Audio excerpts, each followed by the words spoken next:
Hello guys, what I'm going to show you today is how you can fix the cooperative connection bug, okay?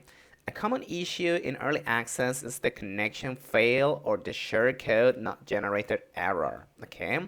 This is easily due because the universal plug and play is basically failing on your router, okay? So I'm going to give you two different fixes, but the second one is highly more technical. So the first one is going to be very easy, guys. I just want you to come to tail scale. Okay, this is basically a tool that is going to allow you to have like an LAN, okay, between different people. Okay, so you're going to be able to share the same LAN pretty much. Okay, so just come to tail scale.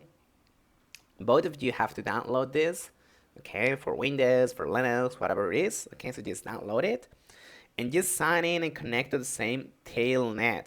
Now you're gonna have to restart your game Hytale, and then when you host, Hytale is gonna detect the Tailscale adapter and generate the code that is gonna work over the virtual network, bypassing your router issues. Okay, so this is something you can do. The second method, which is gonna be more advanced, you're gonna have to log into your router settings, or alternatively, you can just call your ISP and ask them for this, okay? And you're gonna have to forward, okay, your UDP port 5520 to your computer's local IP address, okay? And now it's gonna work. So yeah, that's pretty much it, and thank you so much.